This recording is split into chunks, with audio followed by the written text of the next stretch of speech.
નમસ્કાર, ગ્રીન કિચનમાં આપનું સ્વાગત છે। YouTube પર ગુજરાતીમાં માહિતી આપતી સૌપ્રથમ વિડિયો રેસીપી ચેનલ એટલે ગ્રીન કિચન। ગ્રીન કિચનમાં આજે આપને હું માઇક્રોવેવમાં બટાકા સ્ટીમ કરતા શીખવાડીશ। માઇક્રોવેવમાં બટાકા ઓછા ટાઈમમાં સ્ટીમ થઈ જાય છે, ખાસ કરીને જ્યારે બટાકાનો માવો કોઈ રેસીપીમાં યુઝ કરવાનો હોય ત્યારે માઇક્રોવેવમાં બાફવાથી તેમાંથી મોઇસ્ચર છૂટતું નથી, એટલે તેમાંથી વધુ સારી રીતે માવો તૈયાર કરી શકાય છે। તો ચાલો માઇક્રોવેવમાં બટાકા સ્ટીમ કરીએ। બટાકા વોશ કરી લઈશું।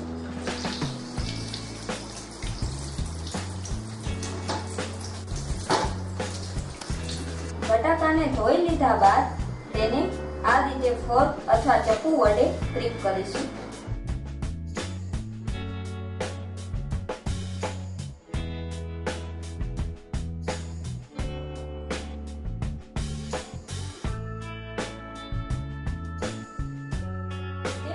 બધા બટાકામાં કાણા પાડી લઈશું।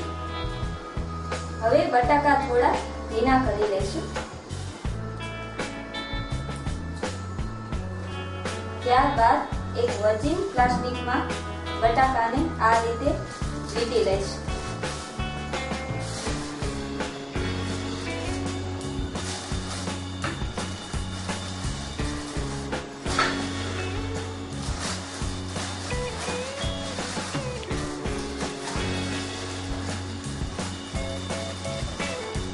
આ પોલિથીનમાં ગાંઠ મારવાની જરૂર નથી, કારણ કે કોથળી ફાટી શકે છે।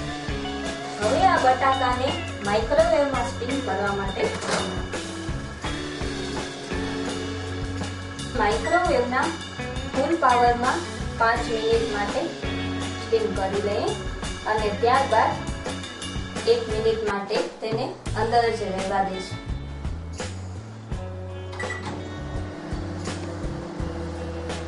બટાકા થોડા અધકચા જેવા લાગે તો ફરી 1 મિનિટ માટે સ્ટીમ કરી શકાય।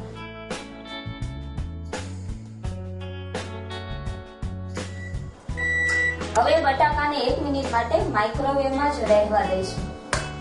માઇક્રોવેવ બંધ કર્યા પછી 1 મિનિટ થઈ ગઈ છે। હવે બટાકાને કાઢી લઈએ।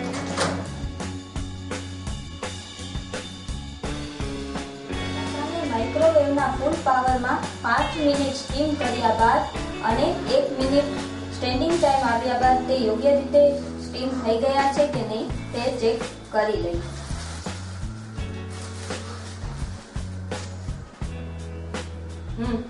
બટાકા યોગ્ય રીતે સ્ટીમ થઈ ગયા છે। હવે તે ઠંડા થયા બાદ તેને ફોલી લઈશું। બટાકા ઠંડા થઈ ગયા છે, હવે તેને ફોલી લઈશું। આપણે બટાકા ફોલી લીધા છે। હવે આ બટાકાનો કોઈ પણ રેસીપીમાં ઉપયોગ કરી શકાશે। અને હા, સબસ્ક્રાઇબ કરવાનું ભૂલતા નહીં।